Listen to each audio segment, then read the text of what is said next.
I returned to the auditorium for the annual faculty awards ceremony and casually leaned toward my daughter, seated beside me in the dimly lit third row. "Do you know the order of names?" I whispered.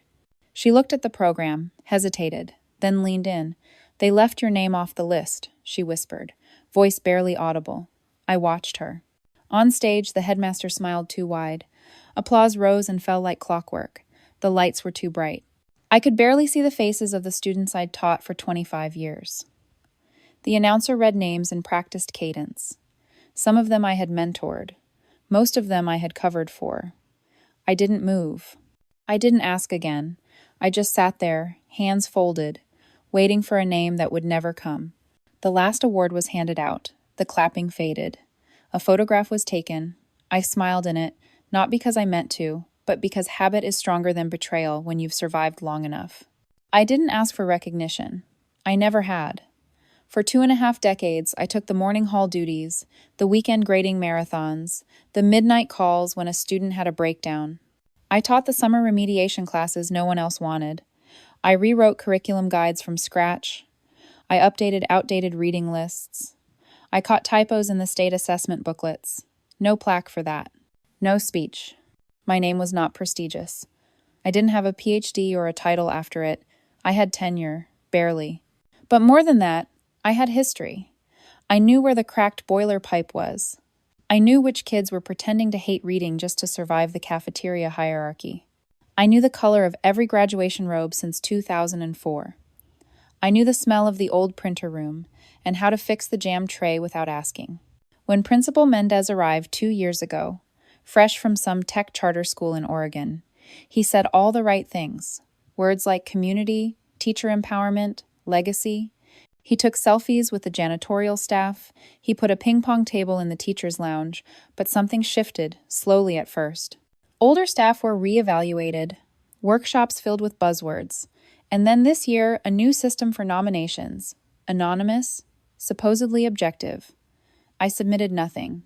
2 weeks ago, I noticed a bulletin board showcasing nominee spotlights. My name wasn't on it. I thought maybe it was an oversight, or maybe they were saving me for the final announcement. I still left a slice of banana bread in the staff lounge like I always did. I still answered emails from freshman parents at 10 p.m.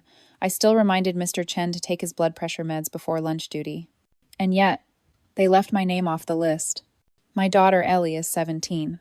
She knows how I drink my coffee, how I reread To Kill a Mockingbird every April, how I once drove through a snowstorm just to return a library book I'd borrowed for a student research project. She watched me hold together a classroom of 35 hormonal teenagers when the HVAC failed in September. She watched me write encouraging notes on failing essays like they were secret lifelines. She's seen me cry once, tonight. We walked home together after the ceremony. I carried the empty tote bag I'd brought for the certificate that never came. She said nothing. I didn't either. There are no words for something that isn't exactly betrayal, but isn't far from it either. It's not the absence of credit that hurts. It's the presence of silence, where there should have been acknowledgement. Back home, she quietly made tea. I sat at the kitchen table, watching the steam rise. Ellie finally broke the silence. "Did they ask you to nominate yourself?" "They did," I replied. "And you didn't?" "No," I said. "I thought maybe 25 years would speak for itself." She nodded. I could see her trying not to look angry for me. My phone buzzed once. A school-wide email. "Thank you to everyone who helped make tonight's celebration possible. Special thanks to our community for supporting our exceptional educators." No names, no photo of the full team. Just that same polished, corporate tone. I didn't respond. I didn't sleep much that night, but I didn't cry either. I sat at my desk, opened the folder where I keep every thank you note from students over the years. There are 347 of them. One from a girl named Maria, who once said I was the first adult who listened without interrupting. One from Josh, who used to doodle dragons during tests and now draws storyboards for a television studio. These were not awards, they were anchors. Around 2 a.m., I opened the shared Google Drive where I'd stored decades of lesson plans, scaffolding charts, vocabulary decks, and annotated syllabi. Everything I'd built and allowed others to copy. I opened the Permissions tab. One by one, I removed every name. Then I archived the folder. Then I renamed it. not yours anymore, and I signed out. At 2:11 a.m., I wrote my resignation letter. 3 lines. No emotion, just a timestamp.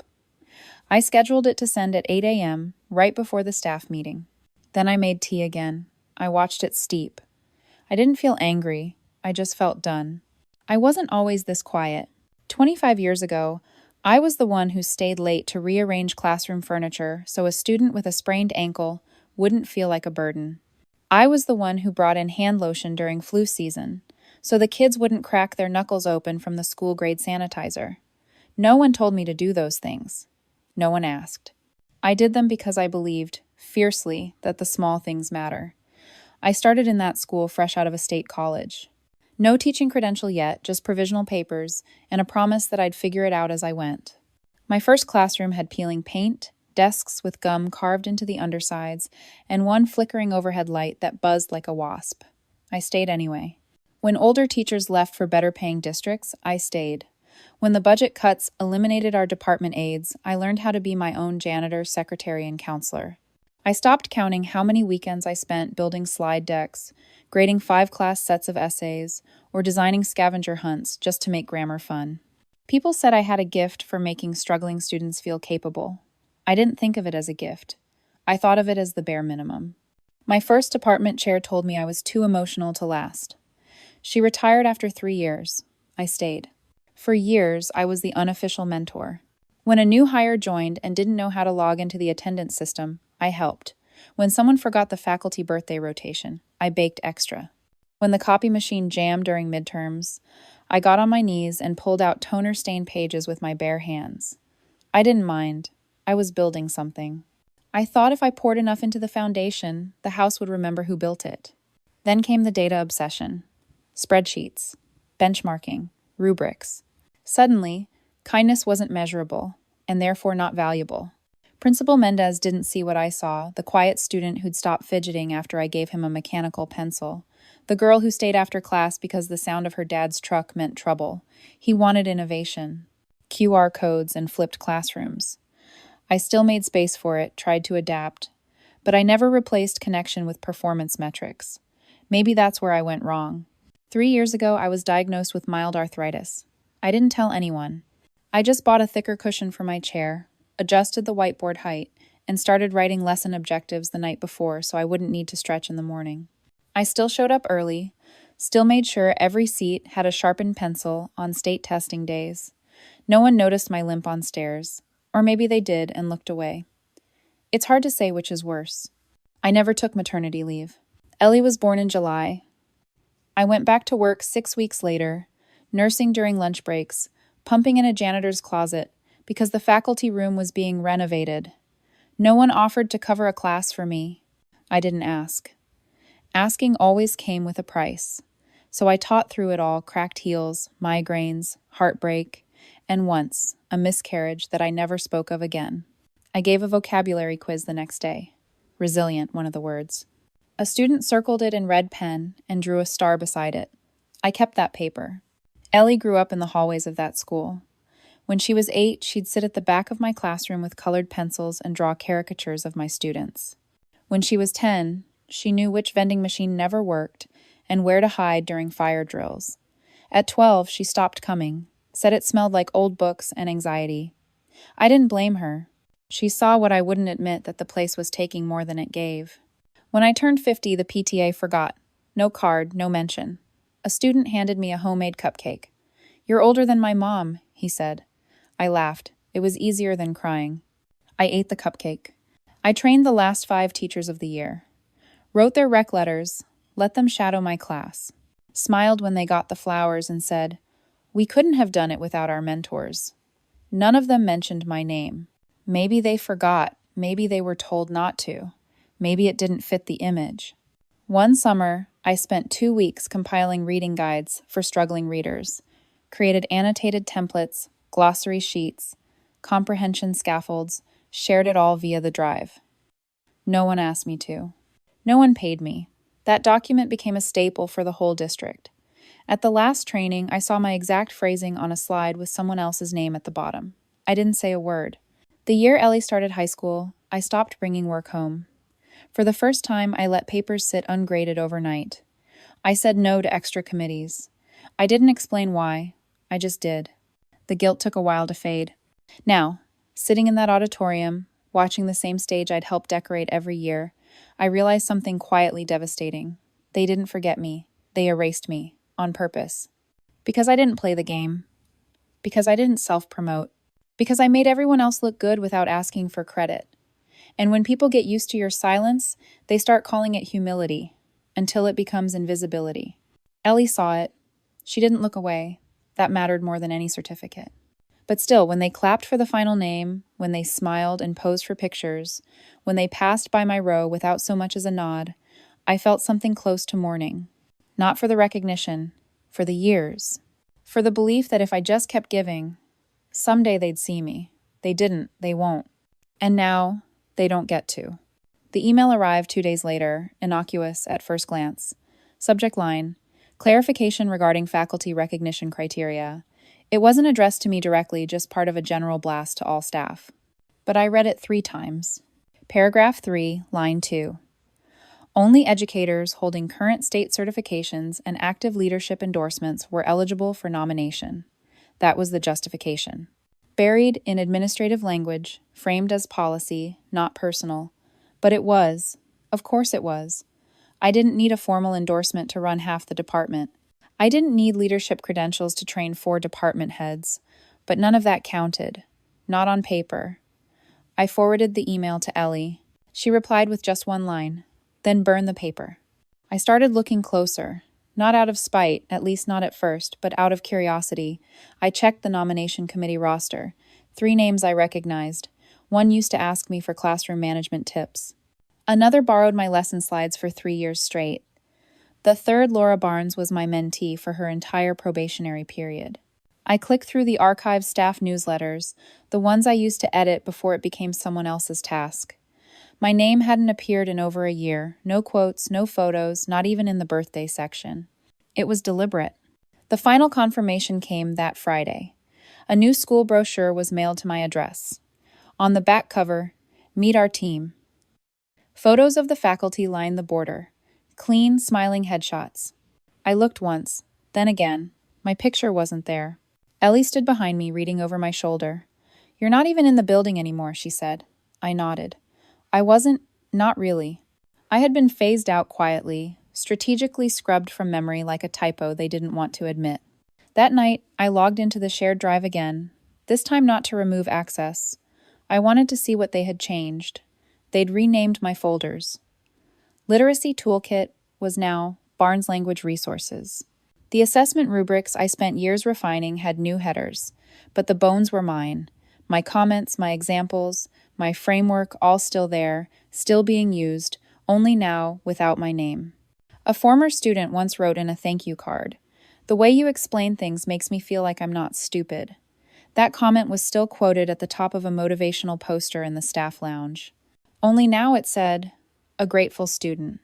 There was more. I found a newsletter article praising the success of a newly piloted mentorship model. It described techniques I had pioneered 5 years ago, peer observation logs, guided journaling prompts, goal-setting scaffolds word for word. I had even printed a manual, gave it out at a district workshop. I checked the footnotes, cited to someone else. That's when it stopped feeling like an oversight. It wasn't erasure by accident, it was theft. Silent, sanctioned theft. My work repackaged, my presence replaced. And because I hadn't trademarked anything, because I'd never insisted on credit, it was easy. I didn't cry. I wish I had. I wish I'd thrown something.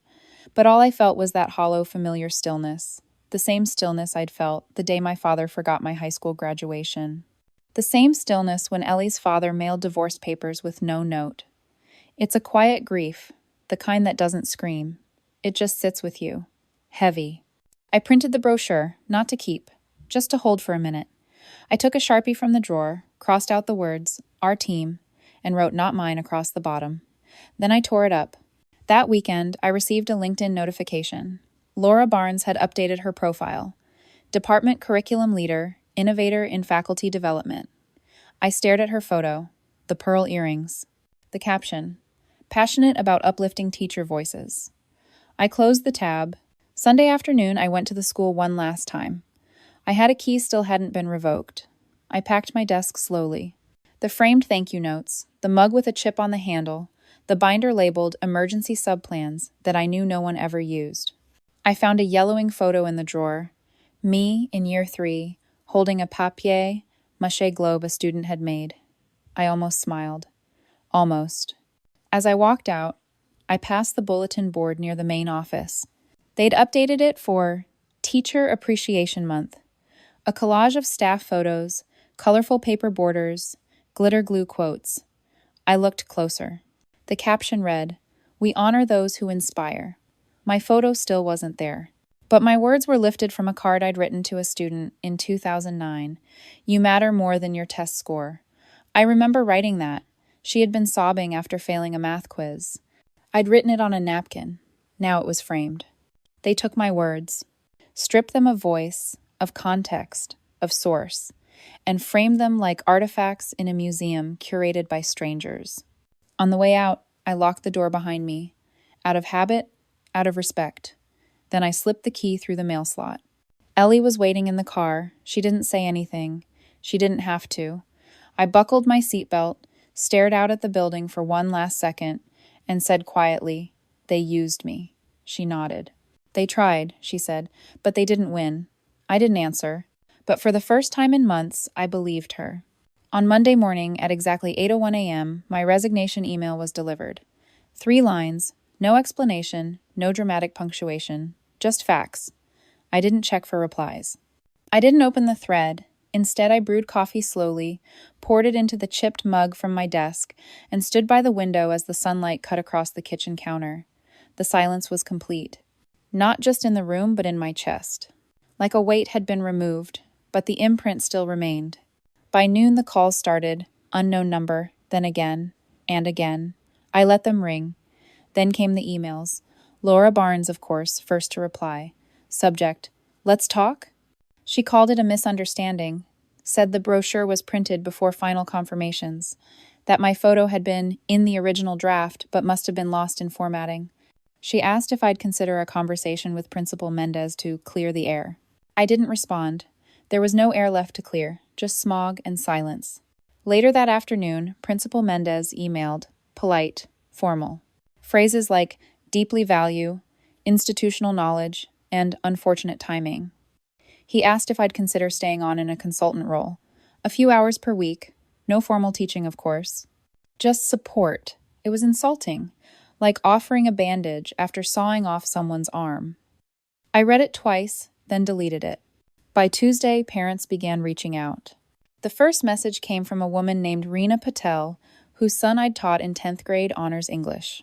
She wrote, "I heard you left. My son cried when he found out. He said you were the first teacher who made him feel seen." A second email came 5 minutes later from Mr. Rosario. He said his daughter still kept the poetry anthology we created in class, and that he hoped I was okay. By nightfall, I had 19 emails. None from staff, all from families. On Wednesday, Ellie showed me a thread on Facebook. A student had posted a screenshot of the school's announcement. "We thank Miss Elaine Carter for her years of service." That was it. No tribute. No photo. No mention of years. No legacy. Just a footnote beneath the spring break reminders. The comments underneath told a different story. She taught me how to write a college essay when I didn't think I'd even apply. She brought me granola bars during finals because I kept skipping lunch. She stayed after school until 6 p.m. just to help me revise one paper. One girl wrote, "Miss Carter taught me how to read my own writing like it mattered." No one had ever done that. I didn't know whether to feel grateful or gutted. Thursday morning, I opened my laptop and signed out of the school's internal portal for the last time. Before logging off, I navigated to the document archive. I clicked open, Barnes Language Resources. My work, still untouched down to the typo in slide 14 I had meant to fix months ago. I selected the folder. Clicked Remove Access. A warning popped up. This will revoke permissions for all users. I clicked Confirm. Then I closed the laptop. That afternoon, Ellie came home holding a manila envelope. "This came to the house," she said. It was from the district office. A formal letter, printed and signed, no apology. Just a checklist of returnable materials, a breakdown of my unused PTO payout, and a request for a short exit interview. I folded the paper in half, slid it back into the envelope, and tucked it into the kitchen drawer beneath the old bills. I didn't need a final conversation. I'd already said everything I needed to say by leaving. The next day, I dropped off the school keys at the district office. The receptionist blinked.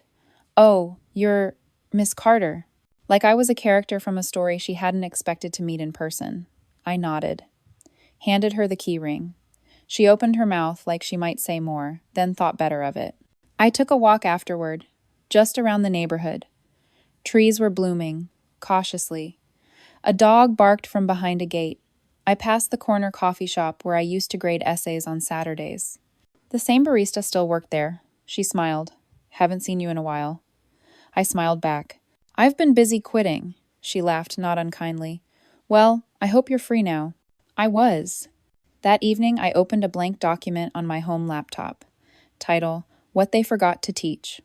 I wasn't sure if it would be a book, a blog, or just therapy, but I began writing. First sentence, no one remembers the one who held it all together until it falls apart. Around midnight, I got one last email from the district HR manager. She wrote, "We received a request to transfer ownership of your instructional materials to another teacher. Can you confirm approval?" I stared at the screen, then typed back, "Denied." I made tea. Saturday by the window. Ellie had already gone to bed. The house was quiet. Outside, the wind moved the trees just slightly. I closed the laptop. No grand finale, no ceremony. Just the end of something they never fully understood and the beginning of something they couldn't touch. It felt good. Not triumphant. Just clean. On Saturday morning, my phone buzzed at 7:03 a.m., a number I didn't recognize. I let it ring, then buzz again. The voicemail that followed was short. "Miss Carter, this is Amelia from the English department. I know it's strange hearing from me, but something happened. Please call me back." I didn't. I poured coffee, sat at the kitchen table, and stared at the sunlight stretching across the floor like nothing in the world had changed. By 9 a.m., the text started. One from Claire, who once team taught with me during state testing season. "Elaine, I just found out. I had no idea they erased your name from the training credits. I'm so sorry. That wasn't okay." I stared at the message for a long time before deleting it without replying. Then another came, this time from an old student, Julian. "They told us you retired, but I know that's not true. You wouldn't leave without saying goodbye. I just want to say thank you. For everything. R." It was Julian's name that cracked something open. He had been quiet in class. Too quiet. Failed the first 3 quizzes. Wouldn't make eye contact. I had written a single sentence at the bottom of his first passing essay. "I see the fight in you. Don't stop." He never forgot it. Neither did I. At noon, the doorbell rang. Ellie answered, then looked at me with a strange expression. "It's her," she said softly. I didn't need to ask who. Laura Barnes stood at the doorstep, makeup subtle, blouse perfectly pressed. She looked nervous, which annoyed me more than if she had looked smug. I opened the door halfway. "You shouldn't have come," I said. "I know," she replied, "but I couldn't let this be the last thing between us." Between us? There was never an us. Just someone I carried for 2 years until she could walk without stumbling. She held out a folder. "I brought copies of your materials," she said. "I'm taking my name off the documents. I'm sorry. I didn't mean to take credit. I raised a hand. "You didn't trip and fall into my syllabus, Laura. You walked straight into it and shut the door behind you." Her face tightened. "They told me to simplify it, to give it a new voice, and I thought maybe if I restructured it." "You erased me," I said flatly. "You used what I gave you and then pretended you built it yourself. That's not simplification, that's theft." "How?" She didn't deny it, just stood there with the folder, fingers trembling. "You deserve credit," she said quietly. "You deserve more than what they gave." "I know," I said, "but I'm not interested in your guilt." I stepped back. "You can leave the folder, or not. Either way, you don't get to rewrite what happened." She placed it on the porch step. "I'm sorry," she whispered again. I closed the door without answering. That night, I sat with Ellie in the living room, the folder unopened on the table. She glanced at it once, then turned back to her laptop. She was researching local community centers, muttering something about needing a service project for college apps. You could teach again, she said without looking up. Not at a school, but something else. Something yours. I thought about that. About what it might look like to create something outside of their reach. No memos. No rubrics. No erasure. Just words, stories, students who showed up because they wanted to. A strange hope stirred in my chest. Not loud, not dramatic, just possible. On Monday morning, I received a letter. Actual paper. No return address. But I knew the handwriting. Principal Mendez. The letter was short, likely screened by legal. He acknowledged my impact, expressed regret over communication breakdowns, and invited me to collaborate on a legacy initiative. I almost laughed. They wanted a ribbon cutting, a photo op, a fake apology in the form of an honorary plaque. I didn't respond. I didn't tear it up either. I slipped it into the same drawer as the others. Later that week, I received a message from Reena Patel again. She asked if I might consider tutoring her son privately. He misses the way you taught, the calm, the stories, the way you didn't rush him. I agreed. 1 hour a week. Nothing formal. Just reading and reflection. Word spread. 2 other parents reached out. By Friday, I had 4 students scheduled for weekend sessions. I cleared a corner of the living room, rearranged the chairs, bought a small whiteboard. Not because I had to, because I wanted to. And that weekend, during our first session, one of the students, Sasha, looked up from her notebook and asked, "Why aren't you a teacher anymore?" I paused, then said, "Because some places don't know what to do with people who stay true." She nodded like she understood, then went back to writing. And I sat there, watching her, feeling something I hadn't felt in months. Present, whole, and quietly, unshakably, free. 3 weeks later, I received a group invitation from the school. Not a personal letter, not a phone call. A digital flyer sent via email with clip art and bold fonts. End of year celebration, honoring our faculty's dedication. My name was listed under Special Recognition, Years of Service. Just like that. After silence, after erasure, after everything. They were offering me a certificate and a fruit tray. Ellie found me standing at the kitchen counter, reading it over and over again. "You're not actually going," she said. "Right?" I didn't answer. Not because I didn't know, but because some part of me still wanted to be the person who showed up, just to show them I could, the one who stayed quiet and graceful and composed, but I wasn't that person anymore. They taught me that. The next morning, another email arrived. This time from Amelia, the one who had left me a voicemail weeks ago.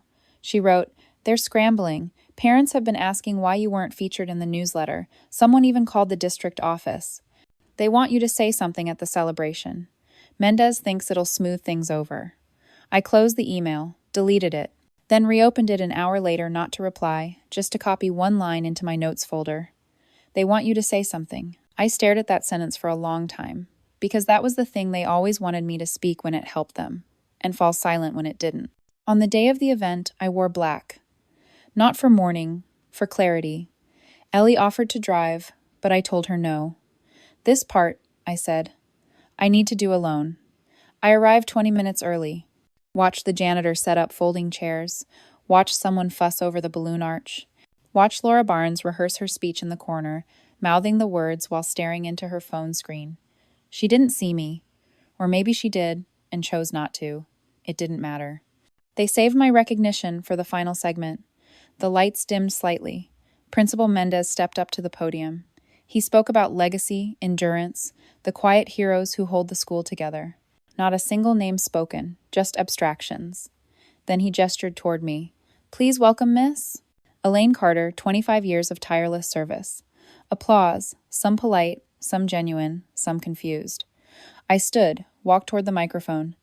I didn't have a speech, just a memory, and a decision. I looked out at the crowd, familiar faces, students, a few parents, colleagues who had once smiled at me in the hallway, and others who had watched me disappear without blinking. I took a breath. "Thank you," I said, "not for this recognition, but for reminding me of something I forgot." I paused. That silence isn't always grace. Sometimes it's just erasure. The room shifted. A subtle movement, a held breath. "I spent 25 years here," I continued, believing that work would speak for itself.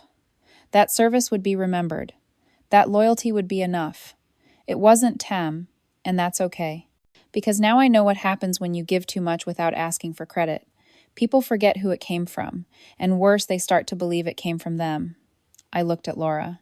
Her expression didn't change, just her posture, a slow stiffening. I'm not here to be reinstated, or honored, or thanked. I'm here to say this. You don't get to erase people and then applaud their absence. I taught students to think critically, to speak up, to know the difference between humility and being used. And I'm still teaching that, just not here. I stepped away. Applause didn't follow, not right away, just silence. Heavy, sharp. Then someone clapped. A parent, I think. Then another.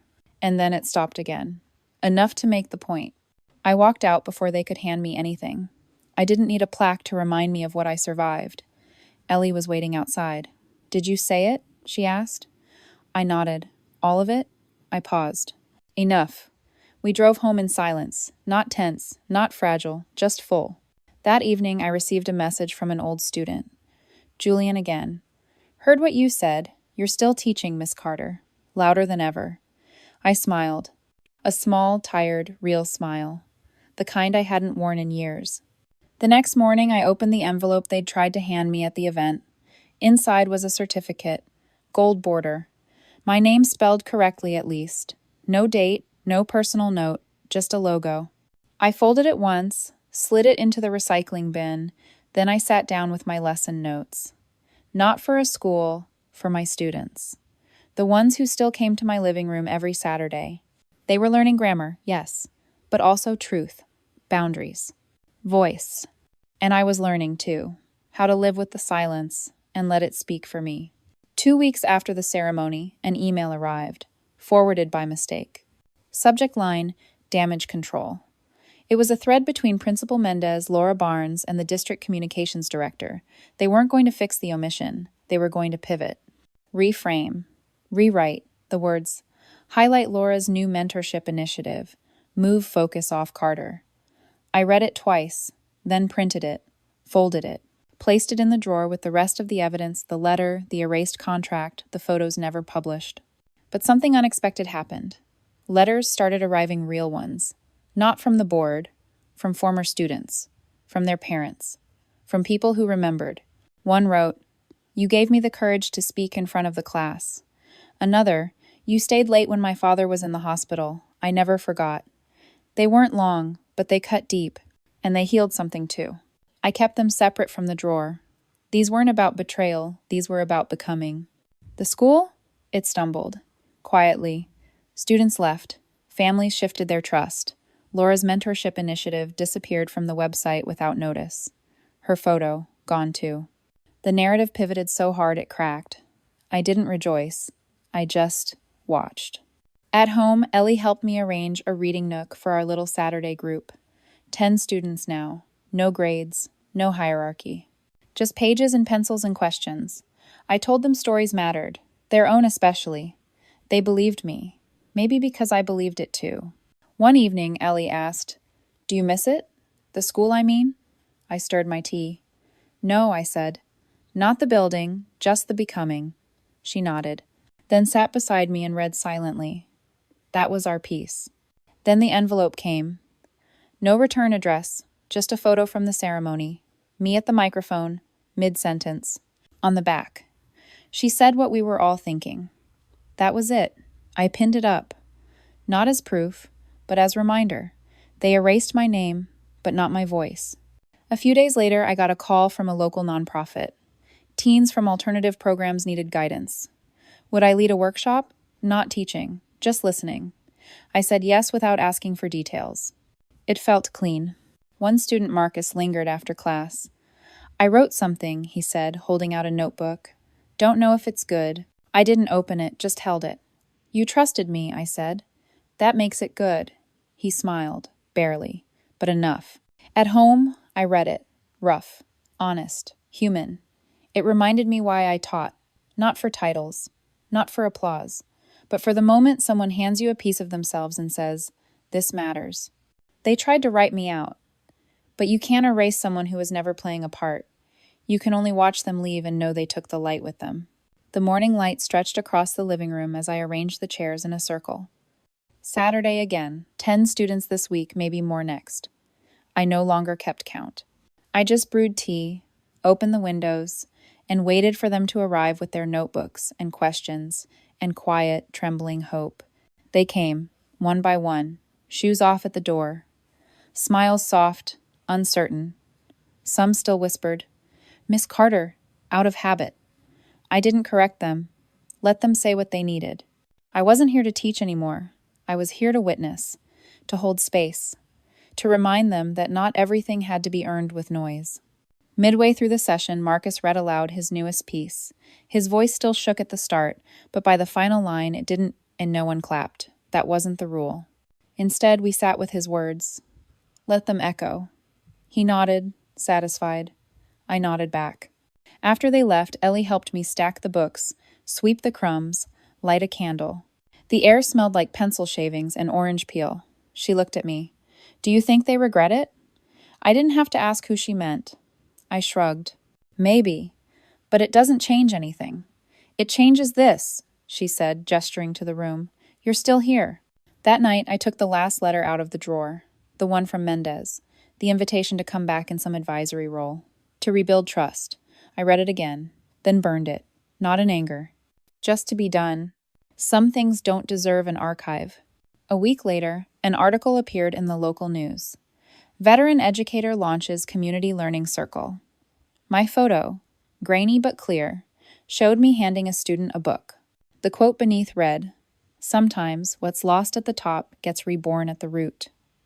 I didn't say that, but I liked it. More parents reached out. The sessions grew. I kept the rules the same. No grades, no titles, just truth.